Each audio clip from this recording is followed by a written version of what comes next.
সন্ধেবেলা চায়ের সাথে মুখরোচক কিছু পরিবেশন করতে চাইলে এই রেসিপিটা একবার ট্রাই করে দেখতে পারেন। আসসালামু আলাইকুম প্রিয় দর্শক, আজকে আমি আপনাদের সাথে একটা দারুণ মজার স্ন্যাক্স রেসিপি শেয়ার করব, যেটা বানানো খুব সহজ, একদম অল্প উপকরণে তৈরি করা যায় আর খেতে হবে ভীষণ মজা। তাহলে চলুন দেখিয়ে দিচ্ছি কিভাবে তৈরি করেছি আজকের এই দারুণ মজার স্ন্যাক্স সসেজ বান। তো এই সসেজ বানগুলো তৈরি করার জন্য একটি মিক্সিং বোলে প্রথমে আমি নিয়ে নিয়েছি 1 কাপ ময়দা, 2 চা চামচ চিনি, হাফ চা চামচ লবণ আর সাথে দিয়ে দিচ্ছি 2 চা চামচ বেকিং পাউডার। এবার সব শুকনো উপকরণগুলো একটু ভালো মতো একটা চামচের সাহায্যে মিশিয়ে নিচ্ছি, যাতে করে বেকিং পাউডার ময়দার সাথে ভালো মতো মিশে যায়। এবার এখানে দিয়ে দিচ্ছি রুম টেম্পারেচারে থাকা একটা ডিম। এবার দিয়ে দেব হাফ কাপ লিকুইড দুধ। দুধটা এখানে একদম নর্মাল টেম্পারেচারে আছে। তো সব উপকরণগুলো এবার ভালো মতো মিশিয়ে নিব। ডিম, দুধ একদম ভালো মতো মিশিয়ে ঘন থকথকে একটা ব্যাটার তৈরি করে নিব। ব্যাটারের ঘনত্ব পাতলা করা যাবে না, অবশ্যই এরকম থকথকে একটা ব্যাটার তৈরি করে নিতে হবে। এর কনসিস্টেন্সিটা ঠিক কীরকম হবে আমি আপনাদের দেখিয়ে দিচ্ছি। 1 কাপ ময়দার জন্য আপনারা এখানে হাফ কাপ লিকুইড দুধ ব্যবহার করবেন। আমি এখানে ময়দা, ডিম, দুধ ভালো মতো মিশিয়ে নিয়েছি। এবার এই ব্যাটারটাকে আমি এক সাইডে রেখে দিব। আর এই সসেজ বান তৈরি করার জন্য অবশ্যই লাগবে সসেস। আমি এখানে চিকেনের স্পাইসি সসেসটা ব্যবহার করছি।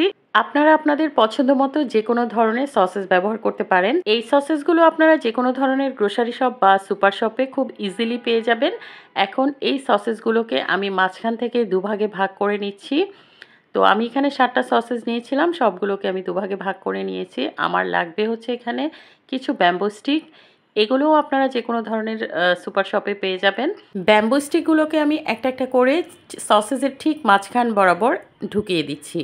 এই কাজটা খুবই সহজ, আপনারা দেখে নিশ্চয়ই বুঝতে পারছেন কিভাবে করেছি। তো আমি সবগুলো ব্যাম্বো স্টিক এই যে সসেজের মাঝখান বরাবর ঢুকিয়ে সবগুলো একইভাবে রেডি করে নিয়েছি। সসেজগুলোকে এখন একপাশে রেখে দিচ্ছি। আর এখানে আমি একটা কাচের গ্লাস নিয়ে নিয়েছি। এই কাচের গ্লাসের মধ্যে ওই যে ব্যাটারটা তৈরি করে রেখেছিলাম, সেই ব্যাটারটা এতক্ষণে সেট হয়ে গেছে। এখন সম্পূর্ণ ব্যাটার আমি এই গ্লাসের মধ্যে ঢেলে নিচ্ছি। ব্যাটারের ঘনত্বটা নিশ্চয়ই দেখে আপনারা বুঝতে পারছেন কীরকম হয়েছে। সম্পূর্ণ ব্যাটার আমি গ্লাসের মধ্যে ঢেলে নিয়েছি। সসেসগুলোকে কোট করার জন্য এরকম একটা প্লেটে আমি 2 টেবিল চামচ শুকনো ময়দা নিয়ে নিয়েছি।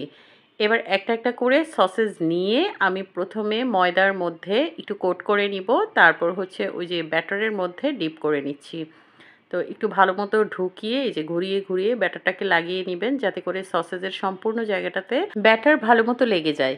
অন্যদিকে চুলায় একটা ফ্রাইং প্যানে আমি যথেষ্ট পরিমাণ তেল গরম করে রেখেছি। আর তেলটা অবশ্যই গরম হতে হবে, আগে থেকেই গরম দিয়ে রাখতে হবে। একটু ডুবো তেলে ভাজতে হবে, এই জন্য তেলের পরিমাণটা একটু বেশি লাগতে পারে। একটা সসেজ ডিপ করে আমি তেলের মধ্যে দিয়ে দিয়েছি, আর আরেকটা আমি আপনাদের জন্য করে দেখাচ্ছি। একইভাবে ময়দায় কোট করে তারপর আবার সেই ব্যাটারের মধ্যে ডিপ করে এই যে তেলের মধ্যে দিয়ে দিয়েছি।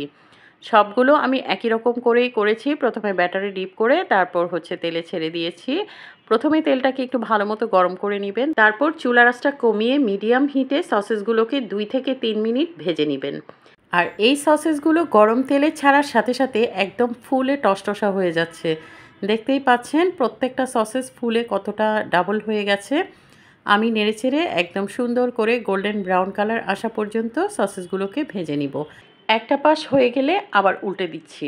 আপনাদের হয়তো মনে হতে পারে এটা ডুবো তেলে ভাজার কারণে এটা অনেক তেলতেলে হবে। এটাতে ভয় পাওয়ার কিছুই নেই। আসলে এটার উপরটাই জাস্ট তেলে ভাজা হচ্ছে, কিন্তু এর ভেতরে কোনো ধরনের তেল একদমই থাকে না। এটার টেক্সচারটা অনেকটা বানের মতো হওয়ার কারণে এটা খুব বেশি তেল সোক করে না। তো আমি উল্টে পাল্টে সবগুলো এই যে গোল্ডেন ব্রাউন কালার হওয়া পর্যন্ত ভেজে নিয়েছি। আমার এখানে সবগুলো বান মোটামুটি গোল্ডেন ব্রাউন কালার হয়ে গেছে। আমি একটা একটা করে তেল ঝরিয়ে তুলে নিচ্ছি। আজকের সবগুলো সসেস বান আমি একই রকম করেই ভেজে নিয়েছি। হাতের কাছে যদি সবগুলো উপকরণ থাকে তাহলে খুব কম সময়ে এই সসেস বানগুলো তৈরি করে নেওয়া যায়। ছোট বাচ্চারা কিন্তু সসেস খেতে ভীষণ পছন্দ করে, তো তাদেরকে আপনারা চাইলে ঝটপট বিকেলের নাস্তায় অথবা স্কুলের টিফিনে এই রকম করে এই সসেস বানগুলো তৈরি করে দিতে পারেন। দেখেন কতটা লোভনীয় হয়েছে দেখতে, আর প্রত্যেকটা সসেস বান ফুলে একেবারে টসটসা হয়ে আছে। যে কোনো ধরনের সসের সাথে আপনারা এই সসেস বানগুলো পরিবেশন করতে পারেন। বাড়িতে অতিথি আসলেও কিন্তু খুব সহজে এভাবে তৈরি করে দিতে পারেন। সসে ডিপ করে খেতে এই সসেস বানগুলো কিন্তু ভীষণ ভালো লাগে। এর ভেতরটা দেখেন একদম ওয়েল কুকড হয়েছে। আর দেখেন কোনো প্রকার তেল নেই, কিছুই নেই। খেতে তো ভীষণ ভালো লাগছে। আপনারাও একবার এভাবে তৈরি করে খেয়ে দেখতে পারেন। ইনশাআল্লাহ আপনাদেরও অনেক ভালো লাগবে। আশা করি আজকের এই সিম্পল রেসিপি আপনাদের অনেক ভালো লেগেছে। আর ভালো লাগলে রেসিপি শেয়ার করতে ভুলবেন না। নতুন রেসিপি পাওয়ার জন্য পেজ ফলো করার অনুরোধ রইল। সবাইকে অনেক ধন্যবাদ। ভালো থাকবেন, সুস্থ থাকবেন। আল্লাহ হাফেজ।